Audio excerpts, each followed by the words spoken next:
Everybody, I wanted to show you some ideas today with the Candy Cane Stripe Border Maker cartridge. It came out in October, I believe, of 2023 and is still available. It was part of the new Christmas collection this year.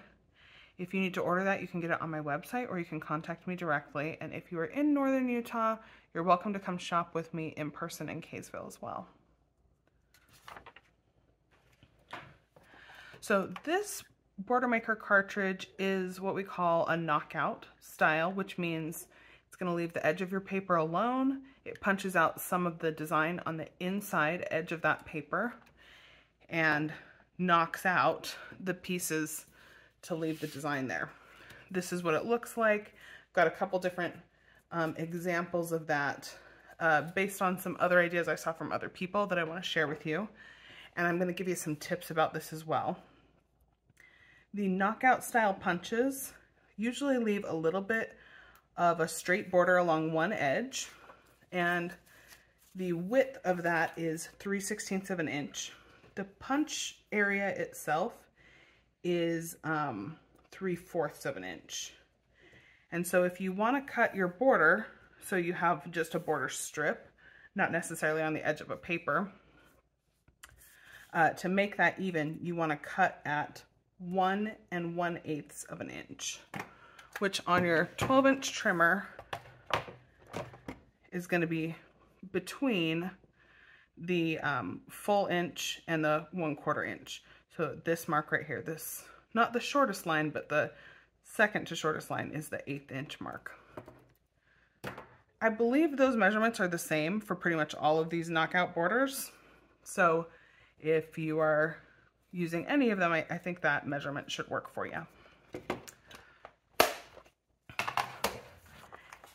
I'm using the Nordic Christmas paper that I still have on hand from a zillion years ago. This is kind of my go-to for practicing on things because I have a lot of it. And it's especially useful for Christmas stuff because then I can maybe turn it into a layout or a border or something I'm going to use. But let me just give you a refresher on how to use the Border Maker system. First is this guide is normally clipped underneath. You pull it out, line up your paper all the way to the edge. With the knockout style punches, you always want to move it all the way to the edge of the tray. Sometimes your other border punches with this system, the cartridges in here don't need that full width, so you can play with it a little bit, save a little paper by scooting it back. That's actually why I have a lot of these pieces of tape and marks along the side of mine, so I can see where to line up something if I don't actually need the full tray space. But for the knockout punches, you do want to have that. So when you've got your paper lined up, you just clip your guide back down underneath and then clip your feet or match up your feet with each of these little indentations. And you can feel when it's there, it starts right at the end. So your housing, the casing for the Border Maker cartridge is going to line up with the very edge of your guide. And then you just keep moving it into the little feet where it clips in. And you should get a nice even punch. Sometimes you get a little off track, as you can see I did right here. It's not usually a big deal. But for the most part, the guide and the little feet help you keep everything lined up really nicely. So I have my two sides of my paper punched out. Maybe I would want to put a wide border here and make this into a cute border as it is, or like a title across the top of my page or the bottom. Or you could do it even wider and have this be like a photo mat background. Okay, so I'm going to show you a couple other things you could do. One, I saw Candace Bolden do this, where she reversed the direction of the punch on every other, and I thought this was so cute. Like, what an adorable little kind of chevron pattern we have here now. Looks more like camping or scouting, but really could go for anything. So I'm going to show you how she did that. And how you can do it too.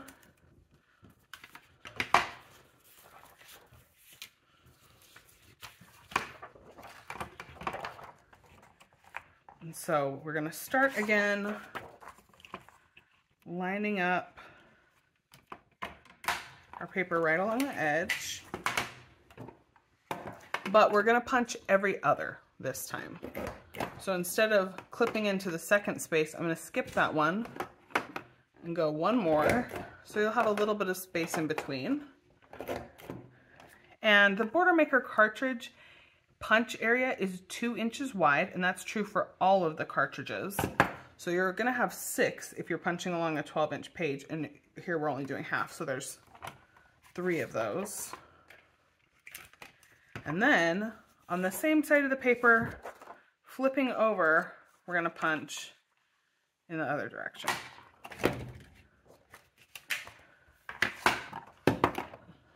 This side of the paper is kind of busy, so we'll check out the pattern when it's done on the other side. So there we have now more of these little triangles, chevron, tent kind of pattern that is just so cute. I just really liked that idea when I saw that done. I thought that was adorable. And you could reverse the order that you do your punches in if you wanted it to be like symmetrical on both sides of your page. Another idea that we've seen from some of the recent Creative Memories videos with Maureen, and I've seen actually several ideas like this, is that you can fold your paper in half and punch to get the mirror image all in one go. And I'm going to show you how to do that on this paper. I will start out using the 12-inch trimmer, but with the scoring blade instead of my cutting blade. So the scoring blade will just give me a nice fold, and I'm going to line it up at the place where it will do a full punch. So 1 1/8 of an inch. And you wouldn't have to fold exactly there, but that's the way I chose to do mine. You could fold it a little bit smaller and still get a good look. So just right along where I scored, I'm gently folding the whole piece of paper, the whole length of the paper. Make sure I'm lined up well.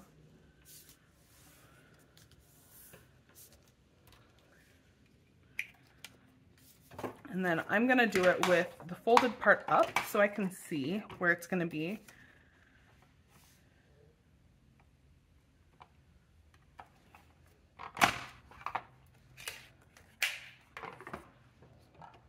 And like you can see here, I could have folded it quite a bit more if I wanted my punch to be deeper into the edge of the paper. But this is gonna end up being pretty similar to this other one I just did. And then because we now have kind of a loose flap, we're going to very gently go the whole length of the paper.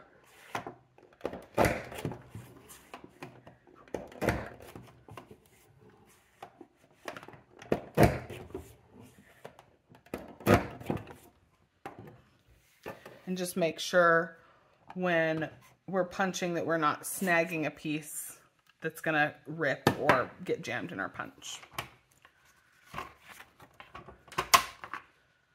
So here is another version of that punch. So you can see I cut it a little bit bigger, or folded it a little bit longer that time with the green, and a little bit just shorter on the one edge here. The inside width is going to always be the same because that's what's going out to the edge of the paper guide when you fold like this. But the outside edge could be bigger or shorter. I guess if you wanted to like leave this more as a fringe, you could do that. So there's a couple ideas. The reversing technique, the folding in half technique. Here is a combination of those two, which I also thought turned out really cute, where I folded it in half first to punch and then also reversed the paper and just punched every other in each direction. I thought that turned out adorable.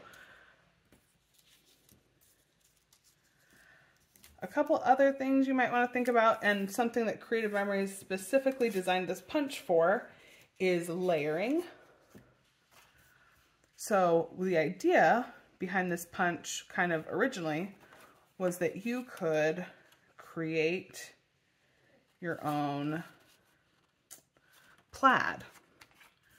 Maybe you do two of the same color, maybe you do two different colors, but to end up with kind of this plaid design with the pieces going in opposite directions. And obviously you could layer that in a lot of different ways with different colors, just to get a look that you like. I did want to show you with this piece, or really we could do this with any of the pieces, what it looks like to layer one of the Nutcracker Border Punches. That one came out at the same time as part of the same collection, and I thought he was really cute on this folded border to have him layered on there as well.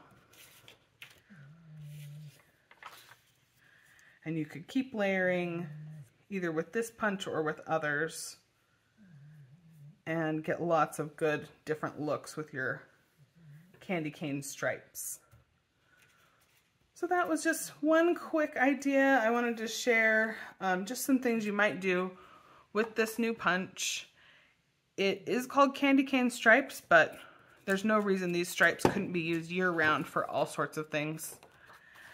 Oh, one other thing I almost forgot is another cute idea with this punch is to just weave a strip of paper through.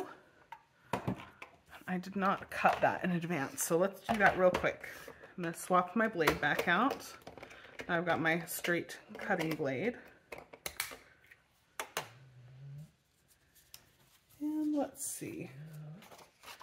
Let's just trim part of this one off. So I'm going to trim this at 1 1/8 inch. And I'm going to go a little tiny bit smaller than the actual width of this punch. So it's 3/4 of an inch from side to side in the area that's actually punched out. And I don't want to make it so tight, so I'm actually going to do a little bit less. And make it, let's see, where are we at? Looks like 5/8 is probably what I just cut. Let's see, yeah. So 5/8 of an inch, a little bit more than 1/2 inch, but not quite 3/4. And we'll just pick one of our strips. You can weave your straight piece of paper or a wavy strip of paper. And you could do this on both sides if you're doing something like this mirrored one. I'm not doing a great job so far. Then you can incorporate some extra colors. You can decide whether you want the wide section to be showing in front, or if you would rather have the skinnier section of your background piece.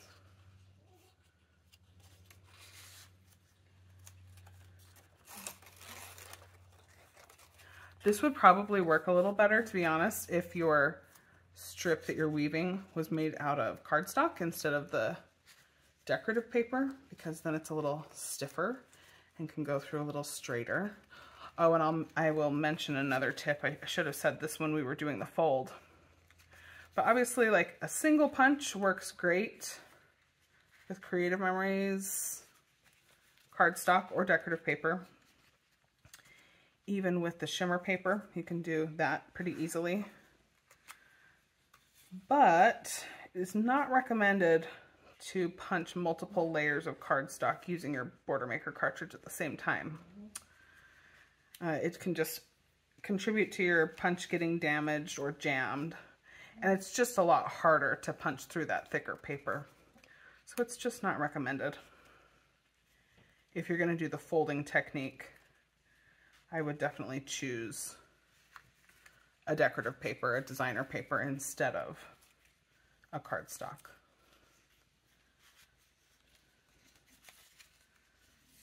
Okay, so here's our woven border. Takes an extra minute. Might be faster with cardstock, where your paper's not so flexible. Might not. I don't know. Haven't tried it that way recently, so I couldn't say for sure. And then I pulled it just a little too far, so come back a little bit. And I would secure that with a little bit of tape runner or repositionable tape. That's another look you can get with this border cartridge.